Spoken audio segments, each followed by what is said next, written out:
Hi, I'm Dr. Brian McDonough, and my guest is Steve Donahue. Steve Donahue is the coach at the University of Pennsylvania. And, Coach, today we're not going to really talk basketball as much as we're going to talk about something linked with basketball, and that's coaches versus cancer. I know it is something that's really important to you and to many of the coaches in Philadelphia's Big Five and throughout the country. Tell me a little bit about your interest in it, why you guys do it, and how successful it's been. Well, I think everybody, Brian, has been touched by cancer, unfortunately. Myself, I'm not excluded. My father died of throat cancer. My best friend growing up died at age 36 with 3 kids.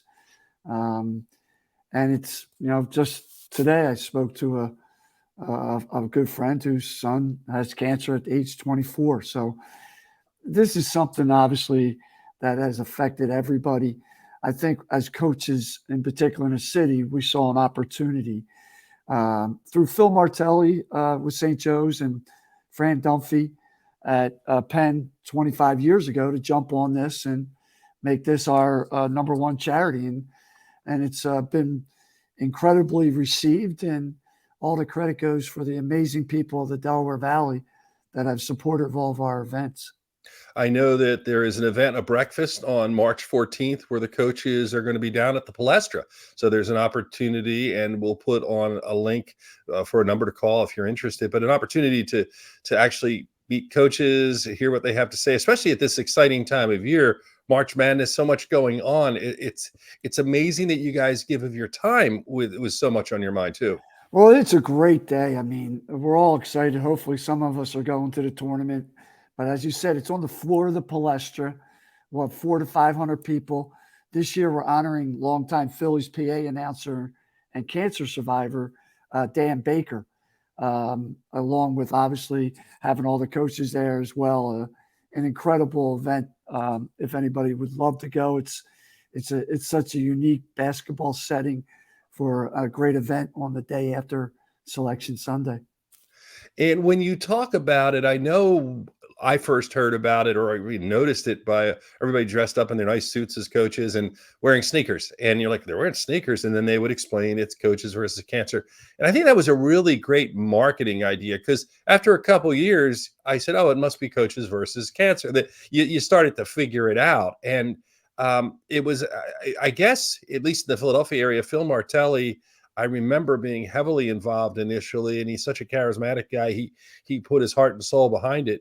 But I think your point is a very good one, that all of us have been touched, by cancer, and it's very important that research continues, that support continue, and this is just an opportunity for people to give back in a fun way. And again, I applaud you guys for doing it. And I wanted to talk to you about that.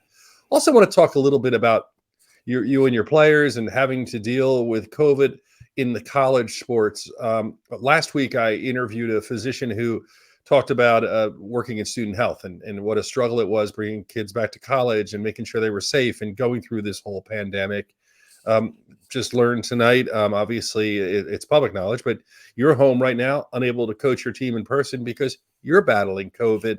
Tell me a little bit about what it has meant with you as a leader of men and having to deal with this, including the frustration of not having games played and those sorts of things. Yeah, well, we were robbed of a season, the only league in the country, unfortunately, last year of not playing. And I think for me, it was a difficult place as a leader of young people to try to explain what was happening in this world.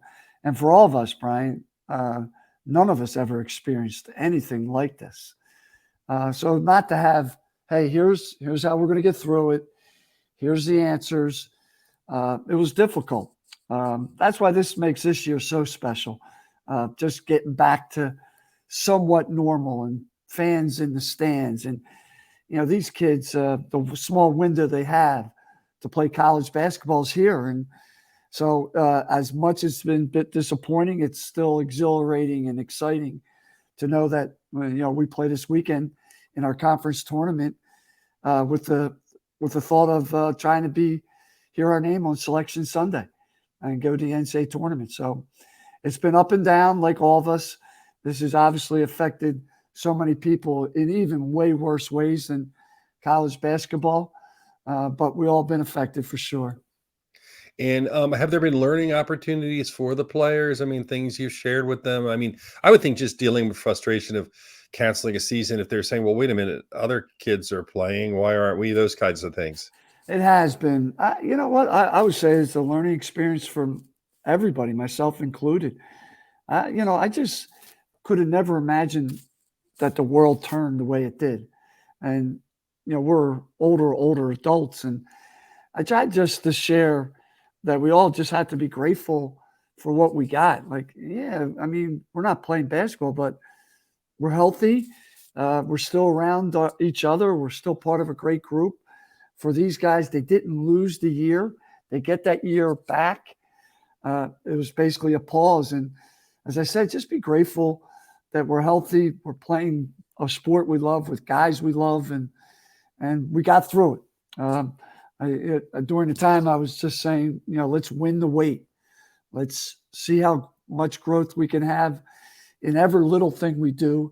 So when we get back on the floor, we're ready to get to the NCAA tournament. And that's where we're at. We put ourselves in this position. We got 2 games to win to go there. People have asked, why do you do this particular show? And it's an outgrowth of probably 250 programs related to COVID. And it got to a point where I started to think, for your own mental sanity, for your own life and looking at things, do something fun, do something different. Certainly talk about serious issues when they occur. And certainly you can't put this away. We have to take it seriously and respect it. But at the same time, a sense of living life, doing other things, and enjoying those things. And I think it's such an important lesson. Like you say, you get older, you think you know all these things, and until you face that and you're worried about your family, you're worried about friends, worried about patients, all those things come together. And I think you view life a little differently and appreciate the things that you have. I think you make a great point. I know I appreciate so many things I probably took for granted. And then just going through it this week again, like it seems like everyone else is out. Everyone's through COVID. It's still happening. And, I'm fine. The technology's allowed me to Zoom with my team as I watch film, and I watch a live stream of practice where I can text my assistants, and you get through it. It's something that now I almost like appreciate the technology that's available that we had to do because of the pandemic. Well, Steve, I want to thank you. And again, I want to let anybody who's watching this prior to the event, certainly March 14th is the breakfast at the Palestra. If you're watching other parts of the country, I mean, you still can contribute to Coaches versus Cancer. There are events in the areas where you live. There's opportunities. And the way it is with things on social media, you might be watching this in 2 years. Probably have better things to do. But if you don't, you're watching this in 2 years, there are opportunities. And again, that battle continues. And Steve, I want to thank you, for taking the time. Hey, Brian, I just want to mention another event. I apologize. Sure. We have our big gala at the Bellevue on April 9th. It's a black tie event. It's an incredible event, and we're honoring legendary coach Herb McGee. So tickets are available there as well, phillycvc.org. But you're talking about an incredible night at the Bellevue. It's almost a celebration of basketball. If anybody's a fan, it's who's who in Philadelphia basketball is there. Well, Herb McGee, if I'm not mistaken, the second winningest coach in the history of basketball, right? That's right. Yeah, and I know of Herb McGee from being a little boy, going to basketball camp, of course, thinking I could be a pro someday. And Herb McGee, though, taught everybody how to shoot. And I still remember it. He hit 100 straight shots or something, just showing Amazing. how repetition does it. And then to think I was a little boy, he was coaching all these years later. Still coaching. He's still coaching, and it's wonderful. Just retired. It's just wonderful. So Coach Donahue, thank you for what you're doing. Please get better soon, and good luck in your tournament too. Great, Brian. Thanks for having me. All right, take care. The Dr. Brian McDonough Show.